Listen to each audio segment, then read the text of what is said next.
ನಮಸ್ತೆ ಫ್ರೆಂಡ್ಸ್, ಸವಿಪಾಕ ಶಾಲೆ ಚಾನೆಲ್ಗೆ ತಮಗೆಲ್ಲರಿಗೂ ಸ್ವಾಗತ. ನಾನಿವತ್ತು ಕಾಯಿ ಸಾಸಿವೆ ಚಿತ್ರಾನ್ನ ರೆಸಿಪಿನ ಮಾಡಿ ತೋರಿಸ್ತಾ ಇದ್ದೀನಿ. ಮದುವೆ ಸಮಾರಂಭಗಳಲ್ಲಿ ಮಾಡುವಂತಹ ಕಾಯಿ ಸಾಸಿವೆ ಚಿತ್ರಾನ್ನ ಯಾವ ರೀತಿ ಮಾಡೋದಂತ ನೋಡ್ಕೊಂಬರೋಣ.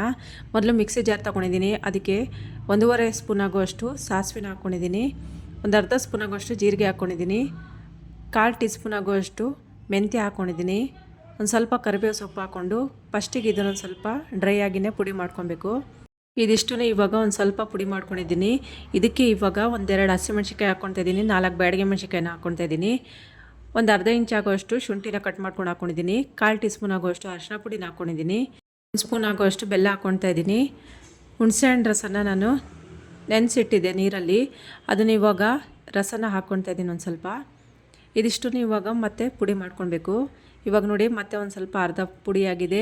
ಇದಕ್ಕೆ ಇವಾಗ 1 ಕಪ್ ಆಗೋಷ್ಟು ತೆಂಗಿನಕಾಯಿ ತುರಿನ ಹಾಕ್ಕೊತಾ ಇದ್ದೀನಿ. ಹಸಿ ತೆಂಗಿನಕಾಯಿ ತುರಿನೇ. 1/4 ಟೀ ಸ್ಪೂನ್ ಆಗುವಷ್ಟು ಪುಡಿ ಹಿಂಗನ್ನ ಹಾಕ್ಕೊತಾ ಇದ್ದೀನಿ. ಬೇಕಿದ್ದರೆ ಗಟ್ಟಿ ಹಿಂಗಾದರೂ ಹಾಕ್ಕೊಳ್ಬೋದು. ಇದಿಷ್ಟು ಇವಾಗ ಡ್ರೈ ಆಗಿನೇ ಪುಡಿ ಮಾಡ್ಕೊಬೇಕು. ಕಾಯಿ ತುರಿ ಹಾಕಿರ್ತೀವಲ್ಲ, ಅದೇ ತೇವಾಂಶನೇ ಸಾಕಾಗಿರುತ್ತೆ, ನೀರೇನು ಹಾಕ್ಕೊಳ್ಳೋದು ಬೇಡ. ನೋಡಿ ಇವಾಗ ಪುಡಿ ಮಾಡ್ಕೊಂಡಿದ್ದೆಲ್ಲ ಆಗಿದೆ. ಇದನ್ನ ಇವಾಗ ಪಕ್ಕಕ್ಕೆ ಎತ್ತಿಟ್ಕೊಳ್ಳೋಣ. ಈಗ ಗ್ಯಾಸ್ ಮೇಲೆ ಒಂದು ಕಡಾಯಿನ ಇಟ್ಕೊಂಡಿದ್ದೀನಿ. ಅದಕ್ಕೆ 1-3 ಟೇಬಲ್ ಸ್ಪೂನ್ ಆಗೋಷ್ಟು ಎಣ್ಣೆ ಹಾಕ್ಕೊಂಡಿದ್ದೀನಿ. ಎಣ್ಣೆ ಚೆನ್ನಾಗಿ ಕಾದ್ರ ಮೇಲೆ ಅರ್ಧ ಟೀ ಸ್ಪೂನ್ ಆಗೋಷ್ಟು ಸಾಸಿವೆ ಹಾಕ್ಕೊಂಡು ಸಾಸಿವೆ ಚೆನ್ನಾಗಿ ಸಿಡಿದ್ರ ಮೇಲೆ ಅದಕ್ಕೆ 1 ಟೇಬಲ್ ಸ್ಪೂನ್ ಆಗೋಷ್ಟು ಕಡಲೆಬೇಳೆನ ಹಾಕ್ಕೊಂಡಿದ್ದೀನಿ. ಇದಕ್ಕೆ ಕಡಲೆಕಾಯಿ ಬೀಜನ ಹಾಕ್ಕೊತಾ ಇದ್ದೀನಿ. 1-2-3 ಸ್ಪೂನ್ ಆಗೋಷ್ಟು ಉದ್ದಿನಬೇಳೆ 1 ಸ್ಪೂನ್ ಆಗೋಷ್ಟು ಹಾಕ್ಕೊತಾ ಇದ್ದೀನಿ.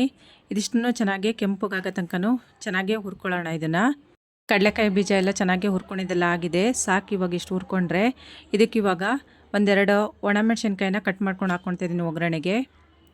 ಕರಿಬೇವು ಸೊಪ್ಪನ್ನ ಹಾಕ್ಕೊತಾ ಇದ್ದೀನಿ. ಇದಿಷ್ಟನ್ನು ಚೆನ್ನಾಗಿ ಒಂದು ಸತಿ ಮಿಕ್ಸ್ ಮಾಡ್ಕೊಳ್ಬೇಕು.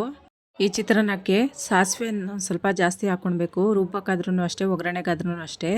ಈಗ ನಾವೇನು ಮಸಾಲಾನ ರುಬ್ಕೊಂಡಿದ್ವಲ್ಲ, ಆ ಮಸಾಲಾನ ಹಾಕ್ಕೊಂಡು ಚೆನ್ನಾಗಿ ಇದನ್ನು ಮಿಕ್ಸ್ ಮಾಡ್ಕೊತಾ ಹುರ್ಕೊಳ್ಬೇಕು.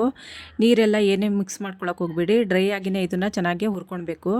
ಡ್ರೈ ಆಗಿನೇ ಚೆನ್ನಾಗಿ ಎಣ್ಣೆನಲ್ಲೇ ಮಸಾಲೆ ಎಲ್ಲ ಹುರ್ಕೊಳ್ಬೇಕು. ಹಸಿ ಹಾಕಿರೋದ್ರಿಂದ ಎಲ್ಲ ಚೆನ್ನಾಗಿ ಎಣ್ಣೆನಲ್ಲೇ ಫ್ರೈ ಆದರೆ ಗೊಜ್ಜು 1 ವಾರ ತನಕ ಇಟ್ಕೊಂಡ್ರೂ ಕೆಡೋದಿಲ್ಲ.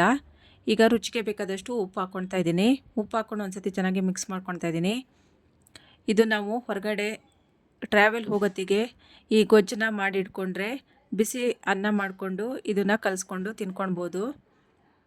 ನೋಡಿ ಇವಾಗ ಚೆನ್ನಾಗಿ ಹುರ್ಕೊಂಡು ಮಸಾಲೆ ಎಲ್ಲ ರೆಡಿಯಾಗಿದೆ. ಚಿತ್ರಾನ್ನ ಗೊಜ್ಜು ರೆಡಿಯಾಗಿದೆ.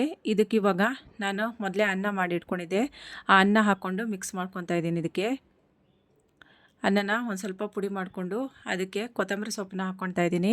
ಚಿತ್ರಾನ್ನ ಗೊಜ್ಜು ಮಾಡಿಟ್ಟಿರೋದು ಜಾಸ್ತಿ ಆಗೋದ್ರೆ 1 ಕಪ್ಪಲ್ಲಿ ಹಾಕಿ ಎತ್ತಿಟ್ಕೊಳ್ಳಿ. ಮತ್ತು ಬೇಕಾದರೆ ಒಂದು ಸ್ವಲ್ಪ ಹಾಕ್ಕೊಂಡು ಕಲಿಸ್ಕೊಳ್ಬೋದು. ನೋಡಿ ಇವಾಗ ಚಿತ್ರಾನ್ನ ಕಲಿಸ್ಕೊತಾ ಇದ್ದೀನಿ. ನಾವು ಒಂದೇ ಥರ ಚಿತ್ರಾನ್ನ ತಿಂದು ಬೇಜಾರಾಗಿದ್ದಾಗ ಈ ರೀತಿಯಾಗಿ ಡಿಫ್ರೆಂಟಾಗಿ ಬೇರೆ ಬೇರೆ ಚಿತ್ರಾನ್ನ ಮಾಡಿ ಮಕ್ಕಳಿಗೆ ಲಂಚ್ ಬಾಕ್ಸಿಗೆ ಹಾಕಿ ಕಳಿಸ್ಬೋದು. ಅವರೂ ಖುಷಿಪಟ್ಟು ತಿಂತಾರೆ. ನೋಡಿದ್ರಲ್ವಾ ಕಾಯಿ ಸಾಸಿವೆ ಚಿತ್ರಾನ್ನ ಯಾವ ರೀತಿ ಮಾಡೋದಂತ ತಿಳ್ಕೊಂಡು. ಈಗ ಚಿತ್ರಾನ್ನ ಎಲ್ಲ ಕಲಿಸ್ಕೊಂಡಿದ್ದೆಲ್ಲ ಆಗಿದೆ. ಇದನ್ನ ಇವಾಗ ಒಂದು ಬೌಲ್ಗೆ ಹಾಕ್ಕೊಂಡು ಸರ್ವ್ ಮಾಡ್ಕೊತಾ ಇದ್ದೀನಿ. ಈ ಚಿತ್ರಾನ್ನ ಈ ವಿಧಾನದಲ್ಲಿ ನೀವು ಒಂದ್ಸತಿ ಟ್ರೈ ಮಾಡಿ ನೋಡಿ ಫ್ರೆಂಡ್ಸ್. ಇಷ್ಟ ಆದರೆ ಲೈಕ್ ಮಾಡಿ, ಶೇರ್ ಮಾಡಿ, ಸಬ್ಸ್ಕ್ರೈಬ್ ಮಾಡಿ friends. Thank you for watching.